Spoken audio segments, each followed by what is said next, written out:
Question piège, quelles sont nos prédictions pour le Mister Olympia 2024 dans la catégorie classique physique? Bien, aujourd'hui on va se mouiller un petit peu et on va proposer notre top 6. Et si vous avez une vision différente du top 6 potentiel à Mister Olympia, vous avez tout à fait le droit. Vous pouvez vous exprimer dans les commentaires, mais le mieux c'est de vous rendre sur le site objectiftitan.com où vous pourrez faire vos propres pronostics pour toutes les catégories disponibles à Mister Olympia. Elles sont au nombre de 11. Vous pouvez pronostiquer une catégorie, comme 2, comme 5, comme les 11 si vous voulez. Vous pouvez faire votre top 3, votre top 4, top 5, top 6. C'est vous qui voyez, c'est complètement gratuit et vous allez pouvoir donc vous mesurer aux autres pronostiqueurs de la communauté. Dès le lendemain de la compétition, il y aura un classement avec les meilleurs pronostiqueurs de France et vous allez pouvoir voir si vous aviez finalement raison ou pas tant que ça. En tout cas, quoi qu'il en soit, nous, on va vous proposer notre top 6 classique physique aujourd'hui et ne parlons pas trop, entrons directement dans le vif du sujet. À la 6e position, il y a énormément d'athlètes qu'on pourrait imaginer. Stéphane Matala, Josema, Michael Daboul, Mike Summerfield. Et donc, bon, on a été un petit peu hésitant sur qui mettre à la 6e position. Alors je vous coupe dans votre vidéo parce qu'au moment où on a tourné ces rushs, on ne savait pas que Stéphane avait annulé son Olympia et changé de catégorie.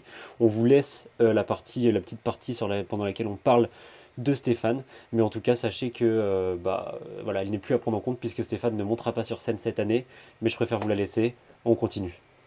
Alors, une chose est sûre, en tout cas d'après nous, une chose devrait se produire, c'est qu'on devrait effectivement retrouver Stéphane Matala et Josema dans le top 10. Pour être même un tout petit peu plus précis, on imagine que Josema arrivera devant Stéphane Matala. Maintenant, de là à dire qu'ils seront dans le top 6, on sait que beaucoup y croient, malheureusement on est un tout petit peu plus sceptique de notre côté. On imagine même, pour être plus précis, que le top 6 se jouera entre Mike Summerfield et Michael Daboul. Alors, on a vu Michael Daboul il y a très peu de temps sur scène et il avait un physique incroyable. En réalité, il a été blessé en début d'année, ce qui l'a empêché de s'entraîner pendant 6 semaines, mais très honnêtement ça ne s'est pas vu sur scène. Si on avait quelque chose à redire sur son physique, et il n'y avait pas grand chose à redire, c'était qu'il aurait mérité un tout petit peu plus de sèche au niveau des fessiers et des ischios. Mais encore une fois, ça reste un athlète très solide qui a fait 6e l'an dernier, donc très honnêtement, l'imaginer dans le top 6 encore une fois, ça paraît pas du tout déconnant. En ce qui concerne Mike Summerfield, si je dis pas de bêtises, il avait fini 5e en 2022 et 8e en 2023. Alors ça reste un des meilleurs athlètes du monde, et si je dis pas de bêtises, en 2023 il est arrivé 8e, avec devant lui un 7e position Wesley Visser et en 6e position Michael Daboul. Si on s'attarde un petit peu plus sur Mike, c'est un physique qui est particulier, il est dominant au niveau des quadriceps, ses proportions attirent l'œil, mais c'est un bodybuilder qui sur scène, comparé aux autres athlètes du top 10 classique physique, il a toujours eu visiblement un petit peu moins de masse musculaire. Il y a plusieurs choses qui peuvent expliquer ça, déjà sa structure, mais également sa taille. Il est plutôt petit par rapport aux autres athlètes du top 10, il mesure, si je dis pas de bêtises, 1m73 et les autres athlètes du top 10 sont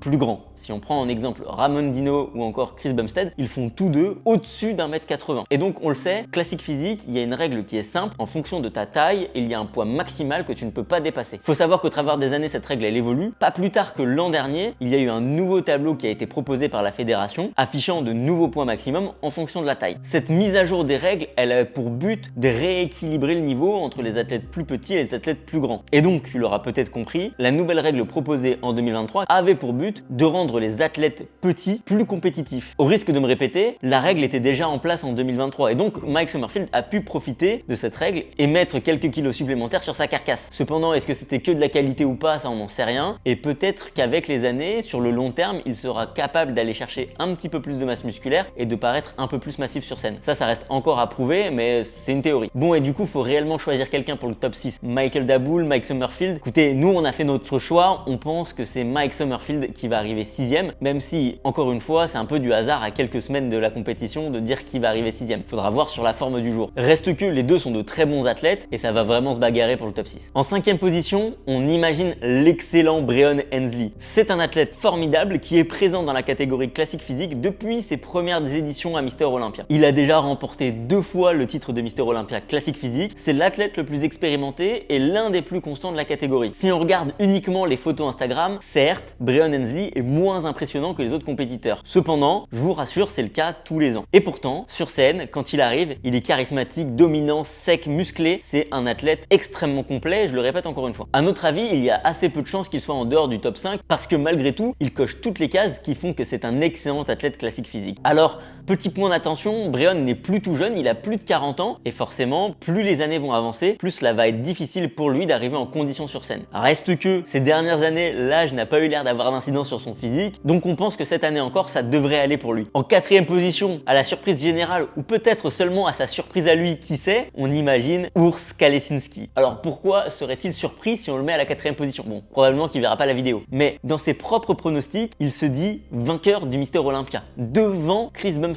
Il pense que cette année c'est pour lui. On est un tout petit peu plus pessimiste et on pense même qu'il aura du mal à garder sa place dans le top 3. Le point fort de Urs, réellement son point fort à Mister Olympia, c'est son posing. Il a un posing qui est excellent. Alors effectivement, il a aussi un physique qui est tout aussi impressionnant. Il est généralement très sec, un des athlètes les plus secs sur scène, mais cependant, si on pouvait lui donner un défaut, c'est qu'il apparaît moins massif que les autres sur scène. C'est en partie dû à sa structure et ses insertions qui font qu'il a un rendu différent pour le coup. Néanmoins, il est jeune, on le sait, il va continuer de progresser au fil des années. Chaque année passant, la version de Urs proposée est meilleure que l'année précédente. Mais alors pourquoi s'il va être meilleur qu'en 2023, il se classerait moins bien en 2024? Ça n'a pas de sens. Si, ça a du sens, parce qu'on a constaté cette année un changement dans la catégorie classique physique, une évolution de la catégorie. À notre avis, depuis la victoire de Wesley Visser à l'Arnold Classic, la vision des gens sur la catégorie a un peu changé. On entend ici et là que la majorité des classiques physiques aujourd'hui sont des mini-open. Je trouve ça un peu péjoratif, mais c'est ce qu'on peut lire sur les réseaux sociaux. Quant à Wesley Visser, il incarnerait beaucoup plus cette ligne classique. En réalité, pourquoi les gens disent ça? C'est tout simplement parce que dans son physique, il y a des similitudes avec le physique d'Arnold Schwarzenegger, qui est censé être l'image, ou en tout cas la représentation que se font les gens de la catégorie classique physique. C'est bien qu'on parle de Wesley Visser, parce que nous, à notre avis, il arrivera 3e cette année. Oui, on le sait. Il a battu Ramon Dino à l'Arnold Classic, et beaucoup l'imaginent déjà 2e, voire même 1er, devant Chris, parce que lui, il incarnerait réellement la catégorie classique physique. Bon, on est un tout petit peu plus sceptique sur ces affirmations. Oui, c'est indéniable, Wesley Visser a atteint son meilleur niveau à l'Arnold Classic cette année. Oui, c'est indéniable, son physique plaisant à regarder. Cependant, il ne faut pas oublier que Wesley Visser est présent à Mister Olympia depuis 2018. Et depuis 2018, on a eu énormément de mal à avoir le physique de Wesley Visser à 100% à Mister Olympia. Et c'est pour ça qu'il a toujours eu du mal à bien se classer. En témoigne, l'an dernier, en 2023, il est arrivé à la 7e position. Donc oui, si Wesley Visser arrive à proposer le même physique, voire un physique encore meilleur que celui de l'Arnold Classic, à notre avis, il arrivera à la 3e position. Cependant, à garder en tête que s'il propose un physique similaire de ce qu'il propose d'habitude à Mister Olympia, qu'il est donc un peu moins bon qu'à l'Arnold Classic, on pense toujours Urs arrivera devant lui, donc Urs 3e et Wesley 4e, uniquement dans le cas où Wesley arrive pas à 100%. Mais on va partir du principe qu'il est à 100%, donc Urs 4e, Wesley Visser 3e. On s'est pas trop perdu, ça va, tout le monde suit. Ok, passons à la 2e position. Peut-être que vous l'aurez compris, on imagine que Ramon Dino arrivera encore une fois 2e au Mister Olympia cette année. Oui, on croit que Wesley Visser n'arrivera pas à battre Ramon Dino cette année encore. On prend des risques, hein, on va se faire crier dessus sur les réseaux sociaux, on le sait, pas de souci là-dessus. Sa défaite à l'Arnold devrait pour lui être un électrochoc. Il doit absolument arriver à 100% au Mister Olympia cette année. Et surtout, il doit travailler son posing. Ça y est, vraiment, il doit travailler son posing pour le coup. Si on est complètement honnête, Ramon a un des pires posings dans la catégorie classique physique. Il ne tient pas assez longtemps les poses, il manque d'identité et de charisme. Si on compare son posing à celui de Chris Bumstead, c'est difficile de comparer les deux posings quand même. Ça fait mal au cœur de le dire, mais Ramon n'est pas au niveau en termes de posing. Hormis ça, Ramon a un des physiques les plus complets de la catégorie. Et à notre avis, s'il fait les choses correctement et qu'il arrive à 100%, son physique reste cette année encore supérieur à celui de Wesley Visser. Cette année, il poste beaucoup sur les réseaux sociaux, il semble être plutôt en forme, mais encore une fois, les réseaux sociaux, c'est pas forcément représentatif de la forme finale sur scène. Vous l'aurez peut-être compris, celui qu'on imagine arriver premier cette année à Mister Olympia, c'est Théo Le Guerrier.